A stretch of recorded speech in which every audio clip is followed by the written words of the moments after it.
What's up, everybody? I want to tell you about Anchor.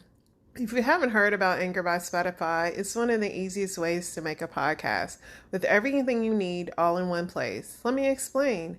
Anchor has tools that allow you to record and edit your podcast right from your phone or computer. When hosting Anchor on Anchor, you can distribute your podcast on listening platforms like Spotify, Apple Podcasts, and more. It's everything you need to make a podcast in one place. And best of all, Anchor is totally free. So download Anchor, the app, or go to anchor.fm to get started. And I'm a veteran, so let's hear some more military cadences.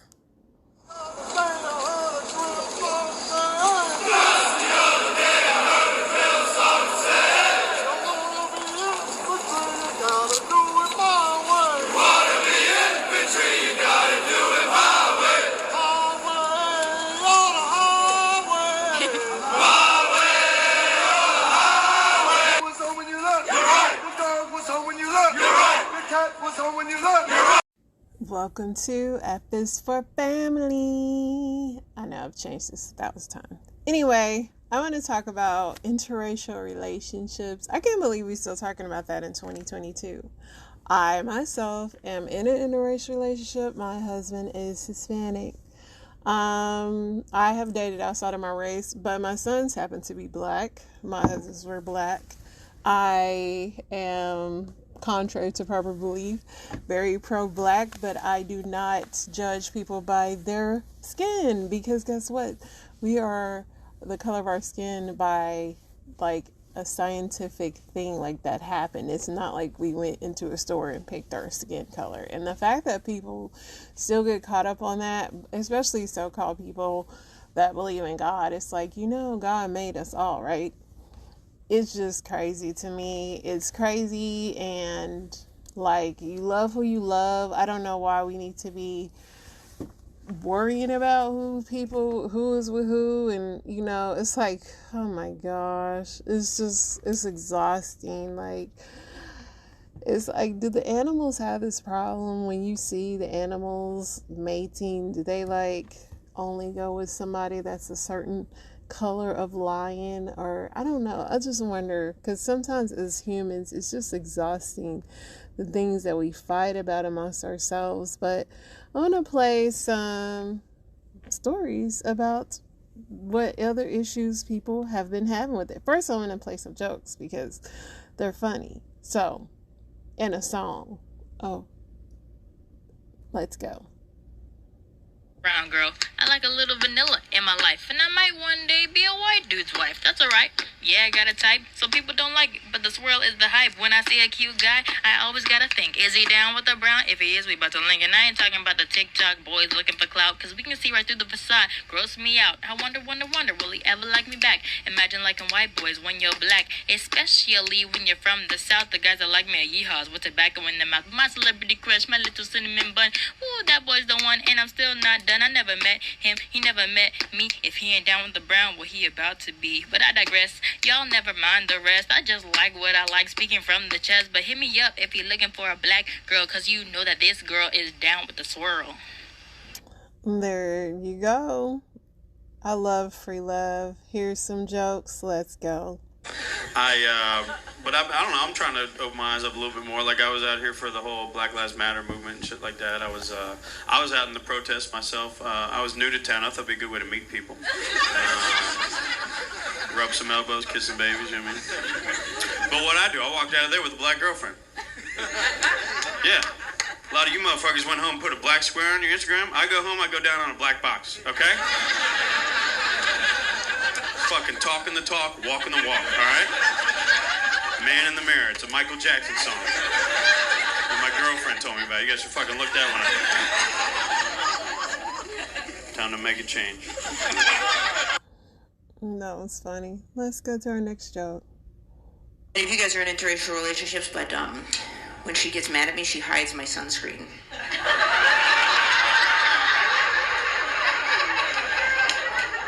It's not right!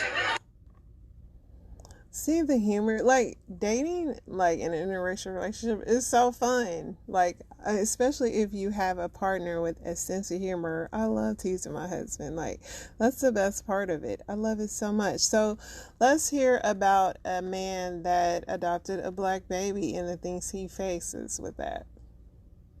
His father adopts a black son. Let's watch. Being a white father of our adopted black son, people often comment and tell us that we won't be able to raise him to be a strong black man someday. First off, if it bothers you that much, then you go adopt. Go adopt a child.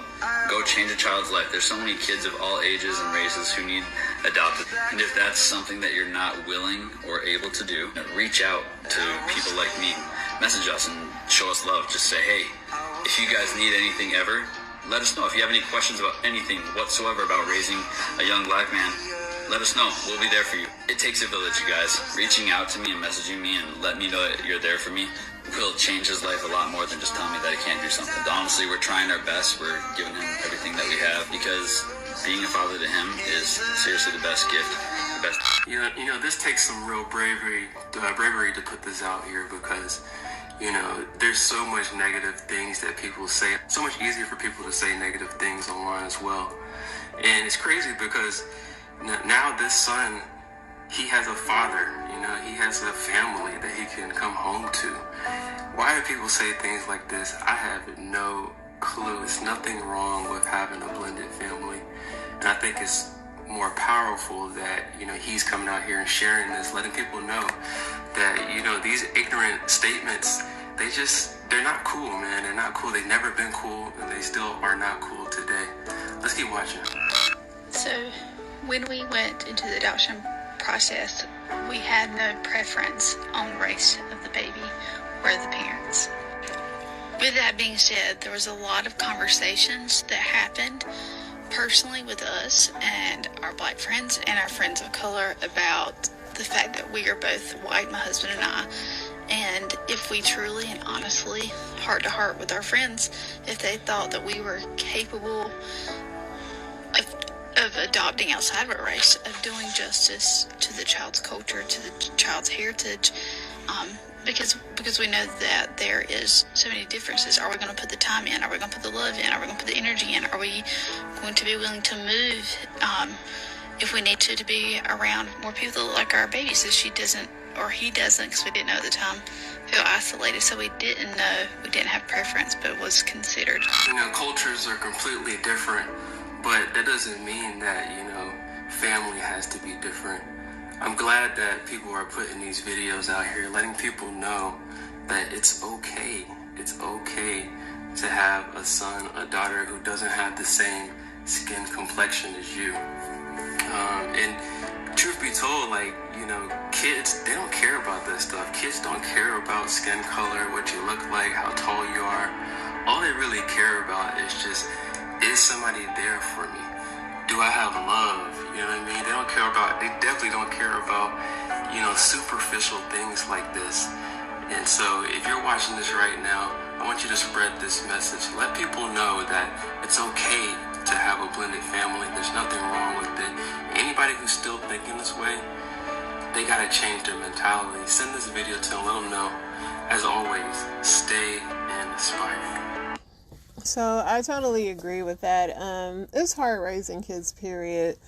Unfortunately, this world, I definitely blame the media a lot. They push a lot of race. And I do know raising any son, but especially a black child in this society, they're going to face things. I saw a little video about a mixed girl, and she was confused because kids were telling her that she wasn't black or she wasn't white. And, you know, to even raise a mixed kid, a full black kid, a black kid, period, a minority, like when you're different, I remember my son, and he's fully black, but he wanted his hair to be straight with mousse, and I had to explain that to him. And I think, like, if you are white parents raising kids of a different race, as long as you educate yourself and you're trying your best, because that's all parenting is trying your best.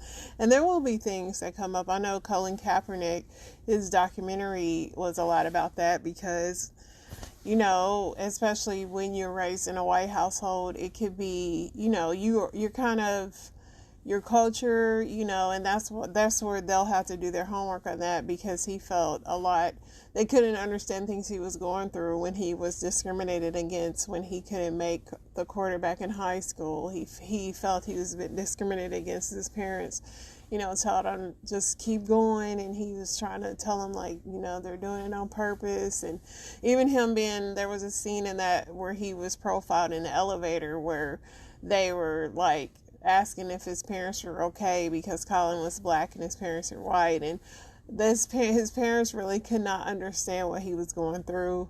And I think that is definitely important, that you'll never be able to understand because you're not black, but empathize with them and help them to get through that, and maybe let them speak to some other people that can help them. I mean, it takes a village. I mean, that's just like a single mother raising a son or a father raising a daughter. I mean, it takes a village. Like, you can have positive role models in that child's life to help along with that. It's not impossible, and it shouldn't be. If a child needs a home, they shouldn't be stuck in foster care just because the couple that's adopting them is not the same race. So let's go to the next story here. To be honest with you, I've been seeing a lot of people online clowning Bronny James for taking a snow bunny to a high school prom. And to be honest with you, I don't think it's fair. He's doing what his pops did. You don't believe me? Oh, this Photoshop? Oh, just following his pop's footsteps. Period. Like, what's the issue with interracial dating? Why do people have such an issue with black people dating white people? I don't understand it. Some of the people that we love and romanticize are a product of interracial couples. They are. Period. Y'all love Kanye and Kim. Y'all call them Kim Ye. Y'all said, oh, they look so great together. They can dress. When these pics came out, look at this. Y'all said this is a beautiful pic. Y'all said it's such a lovely family. This is a product of an interracial couple. Where's the hate coming from? Y'all love Klay Thompson, right? I was watching the game last night. Everybody on my timeline, oh my God, Klay Thompson, he going off. He doing this, he doing that. He hitting shots. He getting blocks. Y'all love Klay Thompson. This Klay Thompson's mom. We love Klay Thompson. His father was Michael Thompson, black man, mother. What's the issue? People that we love, romanticize, cheer for. Some of them are a product of an interracial couple. What's the issue? Y'all love J. Cole. Every time he drop, he going platinum, double platinum, triple platinum, quadruple platinum. Y'all love J. Cole. He's an activist. He's for black people. This J. Cole's mom. This J. Cole, look at J. Cole. Look at his brother. Night and day. Some of the people we love, product of interracial couples. Y'all love Barack Obama. Love him. 8 years, no scandals. Love Barack Obama. Beautiful family. This is Barack Obama and his mom. What's the problem? So I take it that y'all see a pattern here. Y'all love Drizzy Drake. Drizzy Drake, king of hip hop. This is mama. This is Drake as a child. Interracial couple. Black father. White mother. It is okay. So we're just gonna be mad at everybody that's interracial dating? Huh? So we still mad? We still mad? Like, we're just gonna clown everybody? They just stop me when you get the picture. Just stop me when you understand. So we're just gonna be mad at Paul Wall? We just gonna be mad at everybody? We mad at Paul Wall too? Oh, we still mad? Oh, my bad. One of the best of all time. Oh, we still mad? Oh, product. Oh, I'm sorry. Still mad? Still? So he, in those times, was mentioning Patrick Mahomes, Dirk Nowitzki, several people that are products of interracial relationships, and yes, they are celebrated because they are famous, they're quarterbacks, they're basketball players, but the regular person gets a more hate than, I don't understand it, but let's keep going. Sense. I'm gonna give two stories. First one, it was this black woman. She was married to a white man. And she was telling the story on Clubhouse. She went to the mechanic to get her car fixed. Her car broke down, actually. Her car broke down and she needed help immediately. So she went to the mechanic, close to the mechanic, and he kept ignoring her. No matter what she said, he kept giving her a side eye and whatnot. And she was 6 months pregnant at the time. So she was hormonal and she started crying. And so she ended up calling her white husband. And he drove all the way down there. And the moment he entered the room, the men were very attentive to him. And he ended up, they didn't realize that this is the woman's husband. So, they're having conversation with him. And he says, my wife says that you haven't helped her at all. What's going on? The men were too stunned to speak. They couldn't even make up a lie. They couldn't say anything. Literally were left speechless. And so I'm just saying that to show how the black woman was disrespected no matter what. But being with a white man, you are able to tap into his privilege, his authority, and he's able to do that kind of protection in this kind of society. Because other white men will immediately sit straight up for him. The second story is someone I knew in college, and it was very interesting when she told me this. She's a black woman, and she is now married to this white man. Prior to their marriage, I believe it was when they were engaged, she realized that she was automatically submitting to him. Specifically, she was code switching, and she was suppressing how she usually talks, being upfront, stating her position, and not being stepped over. She's not going to be the second in command type thing. There's going to be equality. But she was telling me this. She was telling me how she was talking to her aunt about it, saying how she didn't know she would continue with the proposal to eventually get married, because she was saying how she felt incomplete. She felt like she was draining, like she wasn't being authentic. And her aunt told her, you need to, paraphrasing, just cut that shit out. And stop trying to reform yourself, just the fact that you're with a white man. And so she took that to heart, and she ended up breaking out of that type of racial submission thing that she got going on to try and code switch. And after she did that, their relationship improved drastically. She had to find within herself to realize what she was doing because of the racial difference. And there was an internalized fear to be an authentic black woman while with the white man. There was nothing that she told me that he did to make her do this. She just did it automatically. And now they're happily married. So. Yeah, and dating interracially is hard, especially black and white. I know that there were times where I was like, I can't do it because of the family and just the cultural differences. And if you are with somebody that does not have the same point of views as you, period, in any relationship, and if they're drastic, especially when it comes to race issues, especially in the climate we live in, and your partner is not empathetic to what your culture's people goes through, good luck with that. Because I need somebody to accept me for me, just like I would accept the person that I'm with for them. I'm not going to change the way I talk, walk. Like my husband, he loves me because I can obviously be professional, but I can be, me too. Like I'm not going to code switch or, water myself down if I'm around his family or whatever. But I know that a lot of people, it's like, especially black people, we have it in our brain almost to be submissive to other races.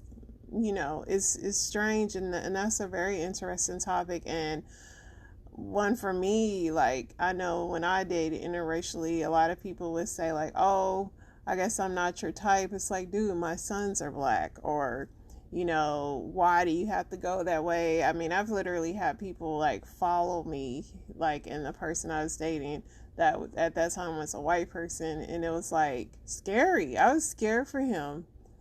And he was like, it's okay. But it's like, no, I could not do it. And it's very hard. And especially if you're with somebody that, like I said, doesn't understand your culture or downplays the things that your people may struggle with, or especially me having black sons. I definitely wanted somebody that could understand things that my sons might face, racial profiling, all that. And so because if my sons are young and I'm with somebody, taking them to the barbershop, like those kind of things, like when you are dating outside of your race, especially if children are involved, those things that come with it. So you definitely have to understand both the cultures. It's not easy. Dating's not easy, period. But then you add, and if you really love the person for who you're with, you won't even see that skin color no more. But the world will constantly. A lot of people always ask me, like, what do you have in like you and your husband? Like my husband, I don't see Mexican. I just see my husband. Like same with him. He doesn't see black. He just sees his wife. Like, I never understand that question when people say, like, oh, is that true? No, we have a lot of stuff in common. Music, movies, we're both silly, like we both like outdoors, like we're best friends, like, and I've been that way my whole life. Like, I'm a character person. I'm not a color person, because listen, it would be a boring world if it was just one race and one culture of people. It would be absolutely boring. And I think for me, because I went to the military, I learned to be around all kind of people. I was around people that had never even seen a black person before, like, except for on TV. And I became good friends with them. And it's good to teach each other about each other's cultures. I know some of my coworkers, they are very receptive to the things. They don't even know the things we have to go through with our hair or with our skin. And they want to learn that, and they learn so much, and we learn from each other, because that is how the world evolves, because we are in a blended world, especially in today, where like most kids that are being born are mixed race kids. So it's like the fact that people still have these views is just crazy to me. But let's keep going. You'll get a lot of hate for if you say it out loud. When it comes to interracial relationships, from a spectator's perspective, normally when it's a black woman and a white man, the white men are more respectful than the white women. Or when it's two minority couples and a black person, the other minority person is more respectful than white women. And now, I'm not gonna lie, there are some white beauties who absolutely mind their business and pay their respect and respect the culture. This is not directed towards you. You already know. This is for the Birkin energy. When I say Birkin, I mean trolls versus Birkins. Women who feel like they have to compete and compare when it comes to black women, and get uncomfortable when the presence of black women is present. We may not call it out, but we feel the energy, and we're seeing it more and more on TikTok being confirmed. And I say the crazy thing about that is, some white women will complain about how white men are such horrible creatures on this earth and will be worse than them in energy. Like, love, you can love who you love without hating other people, and you having to deny the existence of other women just so you shine. Very true. I know that. Some people, it is true. Some people have fetishes. Some people could be dating outside of their race just to scratch an itch, just to say, I tried that. And look at what I had. Look at what I did. It's a notch in their belt. That is very true. So you do have to be careful. And there's people that look at me, don't look at me. And it's like I'm trotting around a horse. And yeah, it's dumb. So yeah, let's keep going. Now, I would never say to a black woman with a white man, stop taking our men, or whatever it is you want to say. I don't own someone because of my race. You don't own somebody because of your race. That would just be racist to assume these things. Take all of the men. Like, I have no problem, but I know that people get these comments. Yes, definitely. Let's keep going. An interracial relationship is funny because people always assume that he's paying for things. I remember one time I was going to shoot a video and somebody just said, oh, I love him. He comes, pays for everything, and then he just leaves. I was like, I'm paying for this. He's here for moral support. Wow, look at this. This is the year paint from Violette. I'll put everything in the caption. You know that famous Jessica Rabbit line where she's like, I'm not bad, I'm just drawn that way.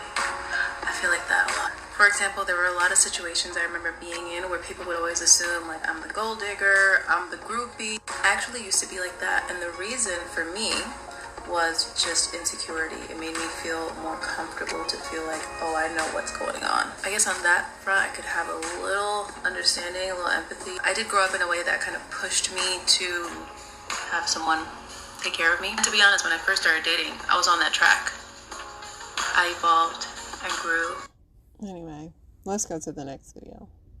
No man. Let's talk about the freedom and autonomy that you all take from black women when you say that a white partner is colonizing us. You're subscribing to a misogynistic mindset that the most valuable resource that a black woman has to the black community is her womb.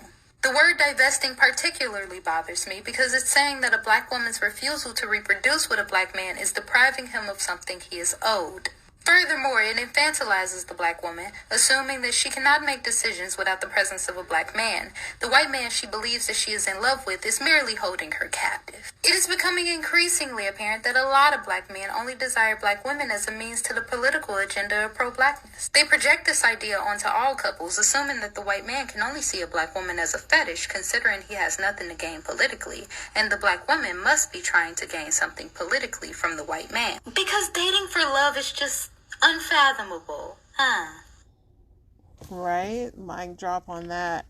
Listen, this is my advice. If you date outside of your race, more power to you. You need to be in a strong relationship, period. I don't know still why so much emphasis is put on race, because you could be with the same race and have more problems than an interracial couple. But the biggest thing is the same rules, really, but you need somebody to have your back. Like, my husband, he would never let nobody disrespect me. Like, say, like, if it's something, like, because people make jokes, I'll tell my husband, like, I don't like that joke, because some people feel like they can joke with you, and it's like, no, you don't know me like that, So my husband is very protective of me, and I feel like if you were in a relationship interracially and something offends your partner, vice versa, like if that your partner's like, I don't like that, like, don't hear them out. That's what I mean. You have to empathize, because they might not have thought of anything of that, and so those need to be addressed. Like, those are, to me, and just, you shouldn't let your family and your relationship problems, period, but you also shouldn't let your family dictate who you date. I know when I was growing up, we were told not to date outside of our race. Our brothers could, but we could not. Like, we were told all the time, don't bring home another race. So, me being a rebel, of course, I did what I wanted. But the moral of the story is, like, don't let your family dictate your happiness. You be you, and judge a person by their character. You might be missing out on some either good friendship, true love. I mean, you could be missing out by just being close-minded. And I think anytime you don't take time to get to know someone, and you might like that person, you might love that person. Like I said, one of my best friends in the military was white, and she had never even been around black people. She lived in a town where they said, bring your own rope on a sign in Texas. Blum, Texas, by the way. But guys, don't be so close-minded. It's just skin at the end of the day. It's really ridiculous that we're still discussing this. Love is love, everybody. Peace.